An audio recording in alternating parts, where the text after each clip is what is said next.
Hello ladies and gentlemen, this is Sir Cypher here, and I thought I'd do a quick video, because I've been mentioning it a lot, about reward units and what they are, and why, you know. So, in the Tales of Valor expansion, Relic introduced 8 new units, well technically 9, but 8 new units that you could choose to use instead of the standard units for that faction. Now, if you go to multiplayer, rewards, and vehicles, you can see what they are. And you choose these before a match, and those will be the units that you'll be able to get in the match. Each faction has 2, and they're all vehicles. So I'm just going to explain really quick what they are, my opinions on them, and you can decide for yourself whether you would or wouldn't use them. And also right now, as a side note for different versions of the game, if you just want to play online, the only version you need to buy is Tales of Valor. You can use all 4 factions, you can use all these reward vehicles, everything's great. But if you want to play the older campaigns, then if you want to play the American, you want to play the Panzer Elite, or you want to play the British campaign, you got to get those expansions. Or the original game to play the American campaign, and then the opposing fronts. So, that's that. Now, for the British, you have the Stag Hound armored car and the Kangaroo Carrier. The Stag Hound armored car replaces the Cromwell command tank. Since I haven't mentioned what the Cromwell command tank does, besides by the fact that it gives bonuses, the Cromwell command tank is a tank you build from the armored command truck.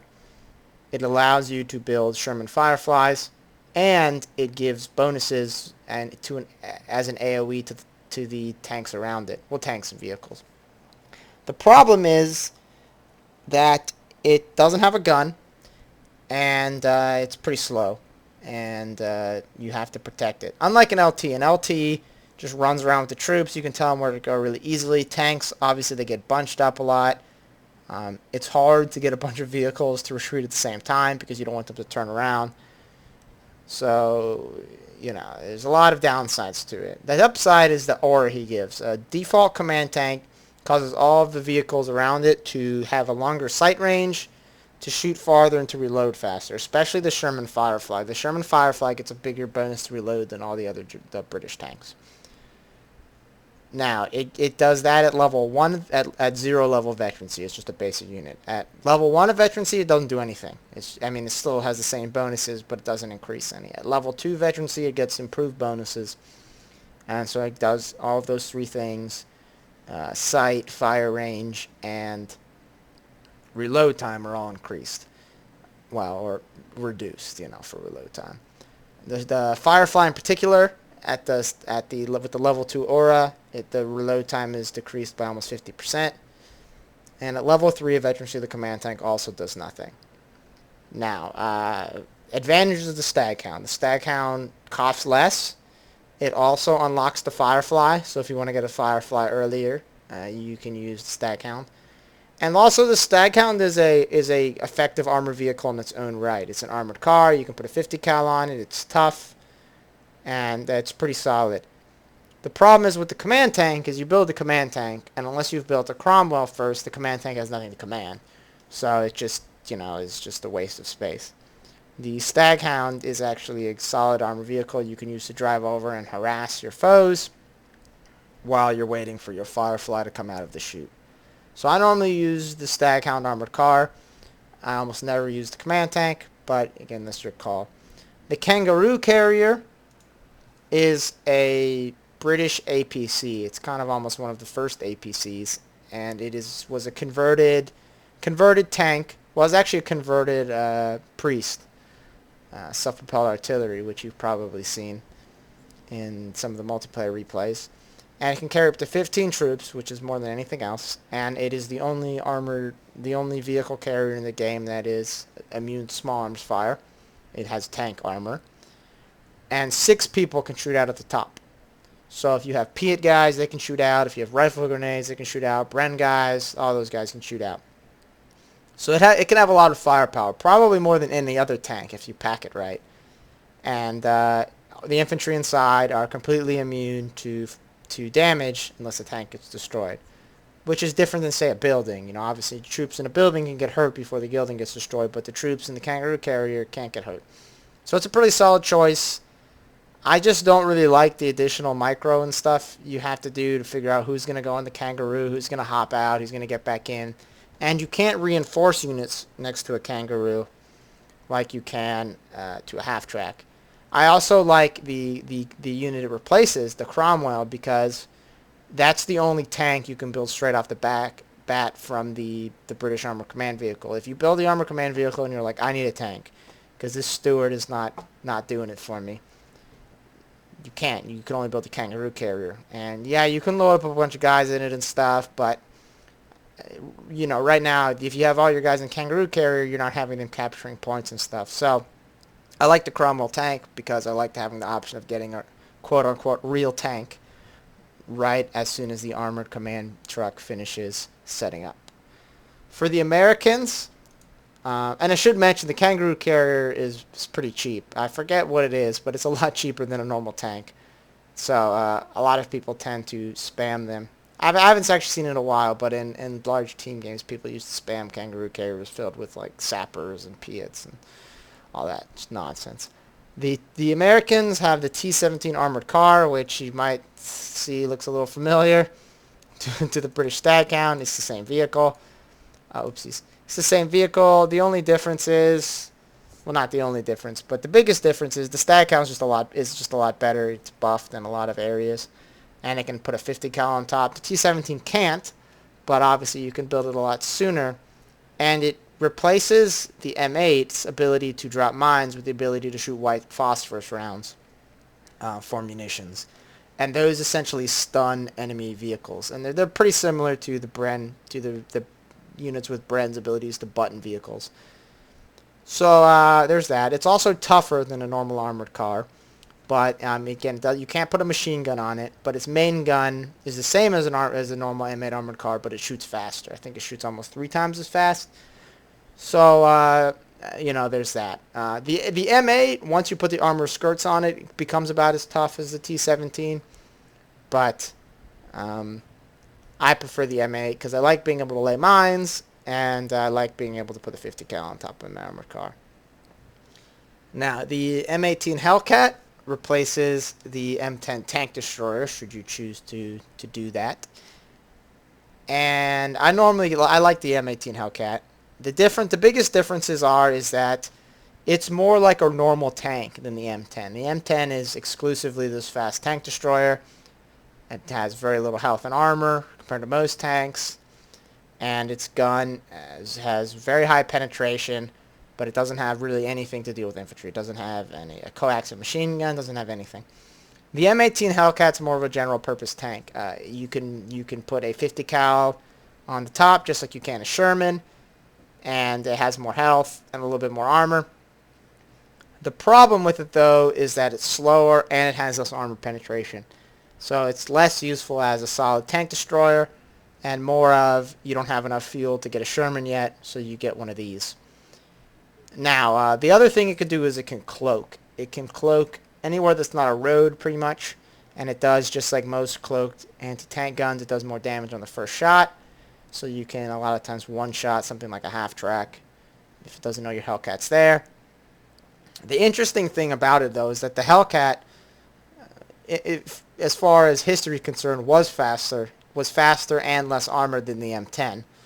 But I think that when they made the Hellcat, they're like, well, the M10 is already fast and lightly armored. If we made something even faster and lightly armored, it would be like ridiculous. So they decided to go the other direction and make it more like a normal tank, which I guess for balance reasons, but historically doesn't really hold up. But yeah, I like the M18 Hellcat because I almost never use tank destroyers. I prefer just to get the Shermans and put the good gun on them. But sometimes I don't have enough fuel for a Sherman right off the bat, and I need something that is immune to small arms fire and can blow up half tracks and stuff. And the M18 is my choice usually for that. This Tiger Tank 205 that's grayed out, there is a mission or a short mini campaign in the Tales of Valor expansion where you play as this famous Tiger tank, and you blow up all these Allied vehicles in this town, which is loosely based on this real-life thing that happened where this German Tiger Ace destroyed 17 British and Canadian armored vehicles in a couple minutes, and, obviously ruined their day. And if you beat that, you can use a Tiger Tank 105, which is the same as a normal Tiger Tank. It just looks different. So when you're playing the enemy, they go, oh, crud, he played that little campaign, and he has the cool-looking Tiger. I haven't played it yet on this account, but I will at some point for the LP. For the Wehrmacht, you have the Schwimmwagen Type 166, which replaces the motorcycle. It's basically... It's bigger, it has more health, and it has a better gunner on it with a little bit better accuracy. So it's an all-around, it's a more effective combat unit. The downsides are that it costs more, and it has a longer build time. So it's also not quite as fast. It's not quite as fast, but it does have the ability to reverse, which always hurts the motorcycle, because if the motorcycle's in trouble, and it needs to get out of there, it can't back away like a half-track or a tank could. It has to actually turn all the way around, which exposes this rear armor and normally gets it killed. The Schwimmwagen can just drive off, and it can drive in the water with no penalty. But that's sort of a map, sort of determined by what map you're on, how useful that is. Now, I normally don't build motorcycles unless I have a need to, as in I have to kill a sniper, something like that. I need a scout. And so if you use your motorcycles a lot for combat in the beginning, like people build a motorcycle along with their first machine gun or Volksgrenadiers, then you might want to get the Schwimmwagen. For me, if I need a motorcycle or I need a scout unit, I'd rather just have something cheap that comes out fast so I can hunt down that sniper or whatever. And if I have to chase a sniper in enemy space, I'd rather lose a 160 munition motorcycle, which I think how much they cost, rather than I think these are 220. Or 220 manpower for the Schwimmwagen. So there's that. The Geschützwagen replaces the Stug 4, which I know you've seen, the big boxy assault gun, and it's a tank destroyer rather than an assault gun like the Stug is. So it's not as well armored, and it's not as it doesn't have as much health, but the gun shoots a lot farther and does more damage. So it's sort of your call. I like the Stug Life, and normally I don't see a need for this at the tier that the Stug is at, because usually I use my Grenadiers for anti-tank with Panzer Shreks, or I get AT guns. I normally use the Stugs for primarily for their armor, not as much for their gun, as just a thing that can't get hurt by most stuff, and that can take a couple of good solid hits from a sticky bomb or satchel or a AT gun. I think a Geschützwagen can't, so I don't really like using it. It also is more expensive than the Stug, and it costs 8 population cap, while a Stug, and this is actually crucial if you play like stupid cheesy Annihilate games or high resources. Stugs only cost 4 population cap, so a Stug counts less than, say, a squad of riflemen. So in a normal game with, let's say, 70, 80 pop cap, you can have, easily, 15 Stugs. And so, but anyway, that's sort of an aside. But yeah, the Geschützwagen is a dedicated tank hunter with a bigger gun, more damage, longer range, but less health and armor, and it's more expensive. So I prefer the more general purpose Stug. This is going to take the longest to explain. The Schwimmwagen 128 replaces the Panzer Elite Kettenkrad. Now, I don't know if I've explicitly mentioned it, but the Kettenkrad, as you've seen in the things, it just drives around, captures points, but it also has 3 different abilities, and those abilities are determined by which tech tree you pick, which command doctrine you pick with your command points. Now, you get those abilities as soon as you pick it. So you start off the game, you don't have any command points. But if your Kettenkrad if you're Luftwaffe, if you pick Luftwaffe, your Kettenkrad can cloak. And you don't even need any points. If you just say, I'm going to be Luftwaffe, you click the thing, you say, okay, even if you don't apply any points, your Kettenkrad from the beginning of the game can cloak now. So Panzer Elite is one of the only factions where it's advantageous at the beginning to pick your doctrine. For the other factions, usually you don't want to because there's no advantage. It doesn't matter if you pick infantry company. If you don't have any points yet to spend an infantry company, you might decide when you see what the enemy's doing, man, I should go armor. But Panzer Elite, right off the bat, if you're Luftwaffe, your Kettenkrad, and this is the Kettenkrad, not the Schwimmwagen, but I need to explain what the Kettenkrad does so you'll understand the differences. I mean, maybe you already know what the Kettenkrad does, but if you do, you're probably not watching this video. So, the Kettenkrad, if you pick Luftwaffe, it can cloak. So it can sneak behind enemy lines, scout for you. I normally use the scout because it can detect snipers. So scout, go behind enemy lines, capture points. If your Kettenkrad gets ambushed while capturing a point, you can just cloak it and drive off. If you pick tank destroyers, your Kettenkrad can repair vehicles, which is kind of useful, but sort of just more of a... You're not going to base a strategy normally around Kettenkrads repairing vehicles.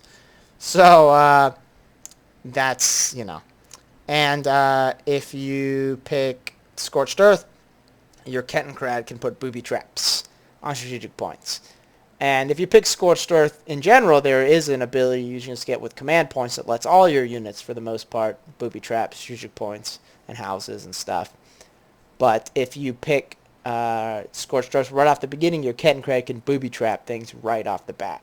So you can run over and booby trap some point that they're going to try and capture and, kill a squad or an LT or something if you're lucky.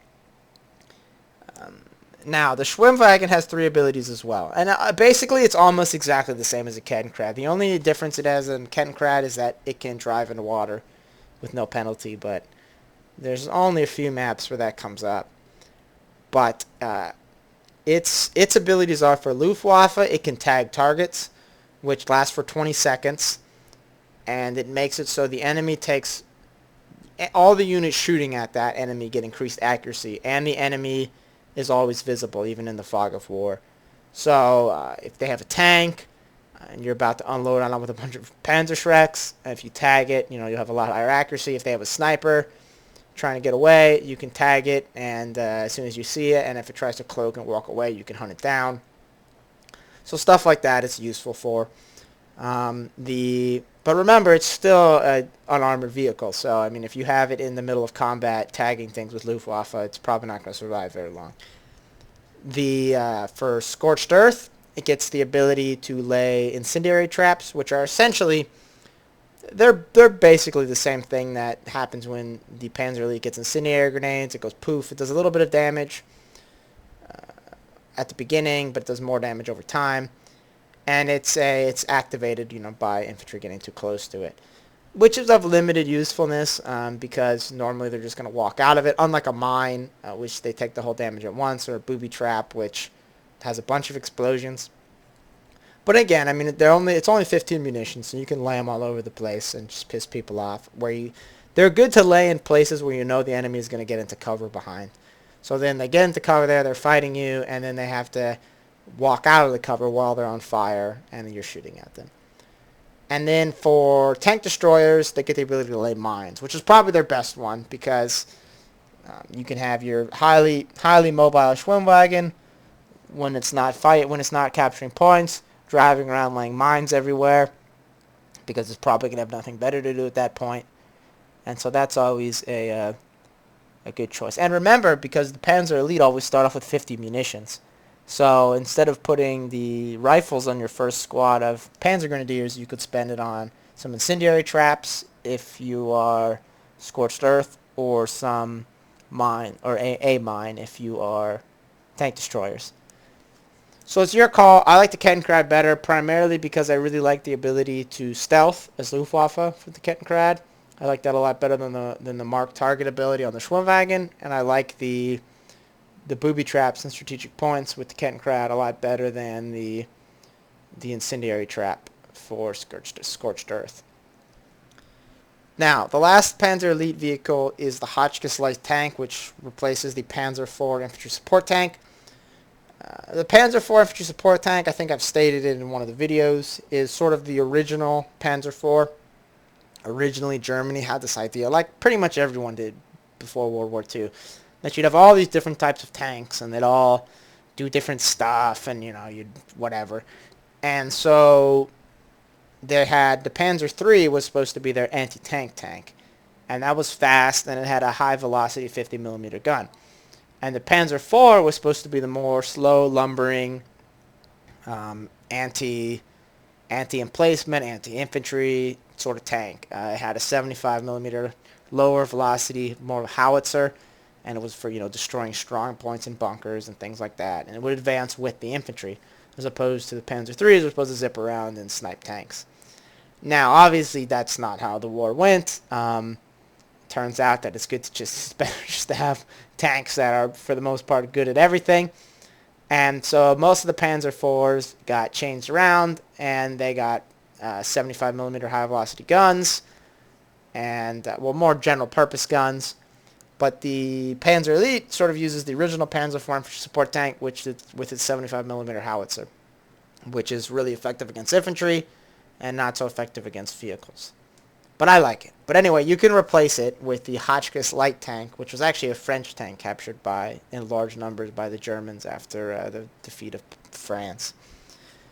Now, the Hotchkiss, it's cheaper, it builds faster, and it's more of a general-purpose tank.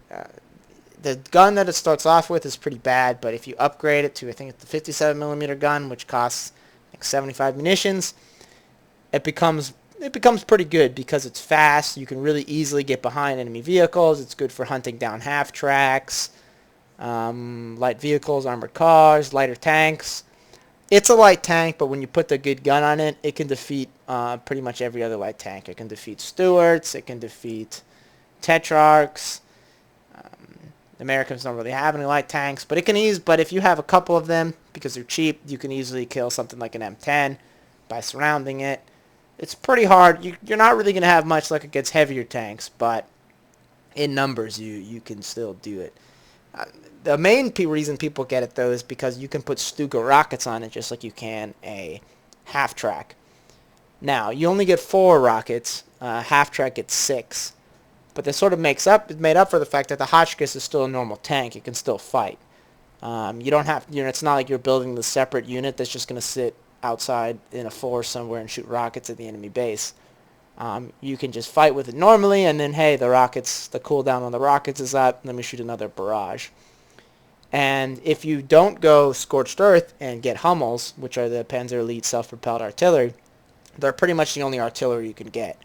Obviously, you can get mortar half-tracks, but mortar half-tracks are more of an anti-infantry light artillery, whereas the Stukas are, heavy artillery. So you can, if you have 3-4 Hotchkiss light tanks with Stuka rockets, you can lay ruin to somebody's base.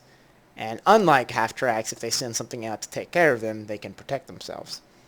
So, but I really like the Panzer IV infantry support tanks, so I normally don't get them. But I know that they are pretty useful.